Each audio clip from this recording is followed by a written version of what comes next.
क्या आप भी उन स्टूडेंट में से हो जो दिन भर लाइब्रेरी में बैठते हैं, दिन भर रूम में बैठते हैं, 10-12 घंटा पढ़ाई करते हैं, सारी क्लास अटेंड करते हैं, लेकिन जब मॉक टेस्ट का रिजल्ट आता है तब या तो आपको 400 मार्क्स आते हैं, या तो 450, या तो 500, 600 या 650 तो कभी आप क्रॉस ही नहीं कर पा रहे हैं। तो हेलो, मेरा नाम सिद्धुप्रिया राउत है। मैं एक 4th ईयर MBBS स्टूडेंट हूँ एम्स कल्याणी में, and I am a mentor at Aditya Joshi mentorship. तो मैं आज इस वीडियो में आपको बताऊंगी कि आपको आपकी पूरी मेहनत होने के बाद भी आपके मार्क्स ऊपर क्यों नहीं जा रहे हैं। तो ये इसीलिए है क्योंकि पूरे इंडिया में अराउंड 20 से 25 लाख बच्चे नीट देते हैं, लेकिन सिर्फ जो 1% बच्चे हैं जो 650 के ऊपर ला पा रहे हैं। बाकी जो 99% बच्चे हैं वो बस इस एवरेज जोन में रह जा रहे हैं। पता है क्यों? क्योंकि मेहनत सब लोग कर रहे हैं, ये लोग भी कर रहे हैं, आप भी कर रहे हैं, लेकिन कुछ लोगों का, जो ये लोग एवरेज जोन वाले बच्चे हैं, वो उनका डायरेक्शन गलत है। वो लोग क्वांटिटी पे फोकस कर रहे हैं, क्वालिटी पे नहीं। तो आज मैं इस वीडियो में आपको वो 5 मेजर रीजंस बताने वाली हूँ जो एक हार्ड वर्किंग एस्पिरेंट को भी एवरेज स्टूडेंट से एक टॉपर तक का रास्ता दिखा सकता है। अगर आप भी उन 5 गलतियों को समझ गए तो फिर आप भी उन 650 प्लस वाले बच्चों में आराम से आ सकते हैं। तो इस वीडियो को एंड तक देखना ज़रूर, क्योंकि ये आपके लिए गेम चेंजर हो सकता है। तो सबसे पहला रीज़न, और जो सबसे बड़ी गलती होती है, लैक ऑफ रिविजन। बहुत सारे बच्चे एक ही टारगेट रखते हैं कि सिलेबस ख़त्म करना है, जैसे भी हो सिलेबस ख़त्म करना है, चाहे आपका रिवीजन हो चाहे आपका रिवीजन ना हो। वो नए चैप्टर्स को पढ़ते जाते हैं और नई वीडियोस देखे जाते हैं, लेकिन जो पुराना कंटेंट है, जो पुराना चैप्टर्स हैं, उनको कुछ रिवाइज ही नहीं करते, उनको टच भी नहीं करते। साइंटिफिक रियलिटी ये है कि हमारा दिमाग जो 24 घंटे के बाद जो 70% ऑफ इन्फॉर्मेशन आपने जो पढ़ा है वो भूल जाता है। तो अगर आप अपने पिछले हफ्ते जो पढ़ा है वो अगर आप आज रिवाइज नहीं करेंगे तो समझ लीजिए कि आपने वो 10 घंटे वेस्ट किए हैं, क्योंकि ना वो आपके दिमाग में रहा, जो आपने उस टाइम टाइम दिया उसको वो भी वेस्ट हुआ। तो इसीलिए नीट उसका नहीं निकलता जो 100% सिर्फ पढ़ के जाता है। वो लोग निकालते हैं जो उनको रिविज़न भी करते हैं टाइम टू टाइम नीट। और इसीलिए उसका सल्यूशन ये है कि आप 80-20 रूल फॉलो कीजिए। 80% टाइम आप नया पढ़िए एक दिन में, बट जो बाकी 20% टाइम है उनको पुराने चैप्टर्स को दीजिए, क्योंकि अगर आप उनको रिवाइज नहीं करेंगे तो आप उसको भूलने लगेंगे। आप जो नए चैप्टर पढ़ रहे हैं उनका भी टाइम वेस्ट हुआ, जो आपने पुराने चैप्टर्स पढ़े उनका भी टाइम वेस्ट हुआ। तो दूसरी गलती जो बहुत लोग करते हैं कि वो टेस्ट तो देते हैं बट लेकिन उसको एनालाइज बिल्कुल नहीं करते। ज़्यादातर एस्पिरेंट टेस्ट देते हैं और स्कोर देखते हैं, देन अगर उनको कम आया होगा तो थोड़ा मायूस हो जाते हैं, फिर मूव ऑन कर लेते हैं कि ठीक है अगले टेस्ट में अच्छा करेंगे। बट उनको ये नहीं पता है कि इस जो मॉक टेस्ट में उन्होंने जो गलती की उन्होंने उसको देखा भी नहीं है, उसको एनालाइज भी नहीं किया है। तो ये पूरी गारंटी है कि वो सेम गलती नेक्स्ट पेपर में भी करेंगे, जो कि एक बहुत बड़ी बेवकूफ़ी है। टेस्ट आपको ये बताने के लिए नहीं होता है कि आप कितने पानी में हो, बल्कि ये बताने के लिए होता है कि आपके लीक्स कहाँ हैं, मतलब आपके प्रॉब्लम्स कहाँ हैं जिस पे आप काम कर सकते हैं। अगर आप उसको नहीं करेंगे तो आप जितने भी पेपर दीजिए, चाहे आप 100 पेपर दे दीजिए, आप सेम गलती बार बार करेंगे। अगर आपने अपनी गलती करी और उसे नोटबुक में नोट नहीं किया तो आई गारंटी हूँ कि नीट के एग्ज़ाम में मैं भी आपका हेल्प नहीं कर सकती।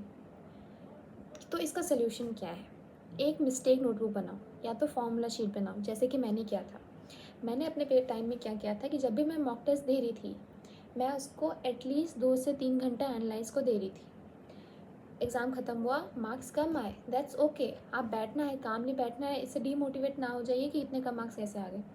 आप अपना फार्मूला शीट निकालिए जहाँ पे आपने मॉक टेस्ट देने से पहले जब भी आप रिवीजन करते हैं, आप सब कुछ रिवाइज नहीं कर पाएंगे। उसी फार्मूला शीट में आपको जितने भी चैप्टर्स हैं सबके फार्मूला शीट में, जितना मेनली फिजिक्स के लिए आप सारा फार्मूला शीट लिख लीजिए। आप, क्योंकि फिजिक्स में भी मेनली गलती होती है, क्योंकि बायोलॉजी में बस फैक्ट बेस्ड गलतियाँ होती है। तो उस फार्मूला शीट में जब आपका एनालाइज करने का टाइम आए तो जो चीज़ गलत होगी, अब ये नहीं कि पूरा क्वेश्चन लिखना है, जो भी आपका कंसेप्चुअल पॉइंट है जो आपने मिस किया होगा कभी, उसको आप फार्मूला शीट में रिवाइज लिख लीजिए और उसको रिवाइज कर लीजिए। और जब नेक्स्ट मॉक टेस्ट देंगे तो इसी चीज़ को आप रिवाइज कर लेंगे, ताकि आपको कुछ एक्स्ट्रा ना करना पड़े। ऐसे ही या तो आप एक नोटबुक बना सकते हैं जिसमें आपने जो भी गलत हो रही है कॉन्सेप्ट वो सब आप लिख सकते हैं। तो तीसरी गलती ये है कि रिसोर्स हैंडलिंग। आज के टाइम पे यूट्यूब, बच्चों के पास यूट्यूब रहता है, टेलीग्राम रहता है, कोचिंग के नोट्स रहते हैं, इतना कुछ रहता है कि बच्चे कन्फ्यूज़ होते हैं कहाँ से करना है। तो इसके लिए एक बहुत अच्छा सोल्यूशन है हमारे पास कि आदित्य जोशी मेंटरशिप ने एक NCERT line by line question bank बनाई है, जिसमें उन्होंने पूरा NCERT से लाइन बाय लाइन क्वेश्चन बनाए। तो अगर आपके पास टाइम नहीं है और आपको नीट एनसीईआरटी पढ़ने का टाइम नहीं है, तो बस आप इसी को रिवाइज़ कर लीजिए, इसको सॉल्व कीजिए, इसी को मल्टीपल टाइम कीजिए, आप पूरे एनसीईआरटी से थॉर हो जाएंगे। आपको एनसीईआरटी देखने की ज़रूरत नहीं पड़ेगी। तो अब आते हैं कि रिसोर्स हैंडलिंग कैसे करना है। तो बच्चे एक्चुअली ये सोचते हैं कि जितनी ज़्यादा बुक्स होंगी उतनी ज़्यादा मार्क्स आएंगे, बट ये पूरी तरह से गलत है।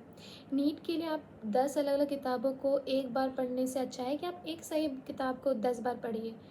जैसे कि मैंने आपको कहा, जो एनसीईआरटी लाइन बाय लाइन आपका क्वेश्चन बैंक है, आप उसी को अगर मल्टीपल टाइम्स करेंगे, आप अपनी गलती भी देखेंगे। और आजकल NEET is all about NCERT only, तो अगर आप उसी चीज़ को बार बार करेंगे तो वो बेनिफिशियल है, उससे उसके बजाय कि आप 100 अलग अलग बुक कर रहे हैं। तो इसीलिए अपने रिसोर्सेज से जितना मिनिमम हो सके उतना रखिए।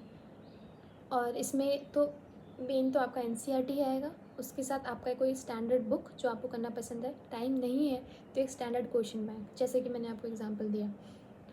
क्योंकि आप मल्टीपल बुक से करेंगे तो आपका दिमाग भी कंफ्यूज होगा। एक बुक में अलग मेथड ऑफ अलग वे ऑफ सॉल्विंग रहता है, दूसरे बुक में उस सेम क्वेश्चन का अलग वे ऑफ सॉल्विंग रहेगा। तो इससे आप ही का दिमाग ख़राब होगा, इसीलिए एक ही बुक पर फोकस कीजिए। तो अब आते हैं चौथी गलती जो बहुत लोग करते हैं, कि वीक बेसिक्स। तो बायोलॉजी में तो बहुत बच्चे मार्क्स ले आते हैं, क्योंकि नीट जो लोग देते हैं उनकी बायोलॉजी कंपैरेटिवली स्ट्रांग रहती है, क्योंकि फैक्ट बेस है, कंसेप्चुअल है, थोड़ा समझ जाते हैं तो हो जाता है। बट मेन गेम चेंजर क्या होती है? Physics and chemistry.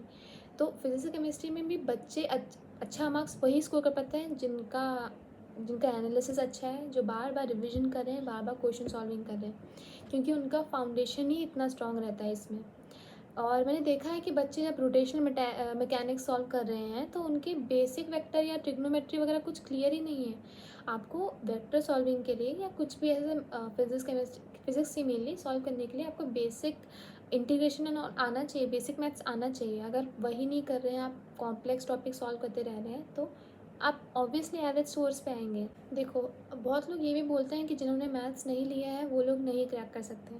मैं भी एक पीसीबी स्टूडेंट थी, ऑब्वियसली मेरे लिए भी डिफ़िकल्ट था वो चीज़ सॉल्व करना, बट मैंने अपना फाउंडेशन स्ट्रॉन्ग बनाया बेसिक मैथ्स क्लियर करके।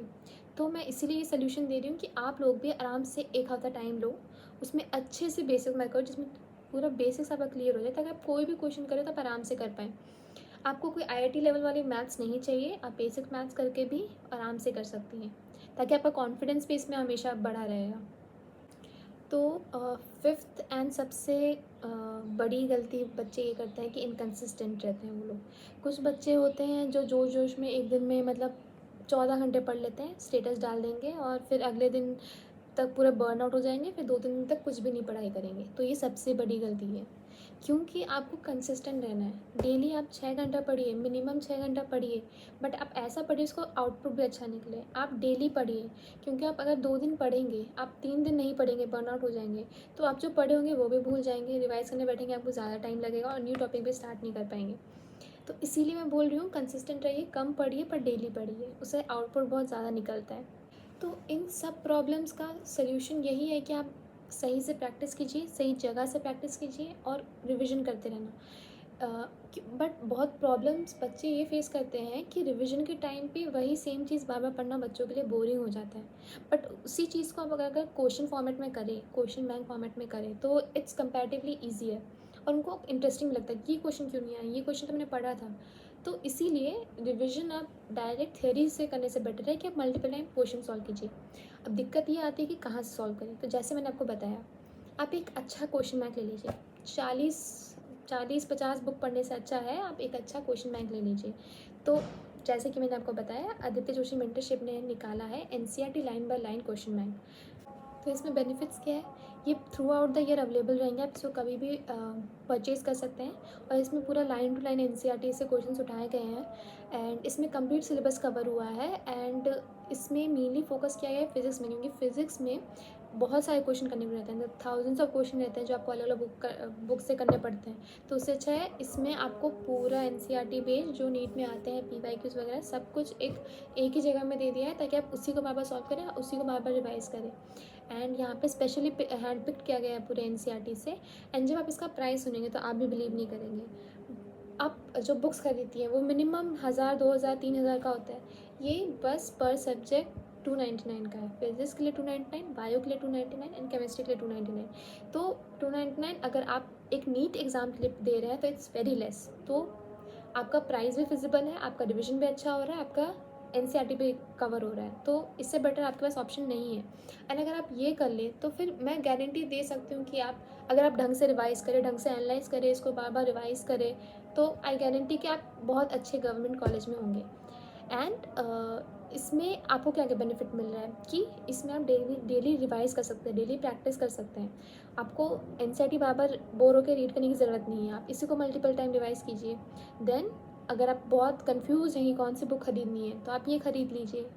And 299 is nothing guys, literally आप अगर ये खरीद लेंगे, मैं बता रही हूँ, आपका ये वेस्ट ऑफ मनी तो बिल्कुल नहीं होगा। तो इसीलिए अगर आपको एक एवरेज स्टूडेंट नहीं रहना है और आपको भी एक अच्छा गवर्नमेंट सीट लेना है और टॉप 650 प्लस लेके आने हैं, तो फिर आप इन 5 गलतियों को प्लीज़ मत करिएगा। रिवाइज़ करिए, एनालाइज़ करिए, कंसिस्टेंट रहिए। और अगर आपको भी क्वेश्चन बैंक चाहिए तो आप नीचे कमेंट कर सकते हैं। बाकी don't forget to like, share and subscribe. Thank you.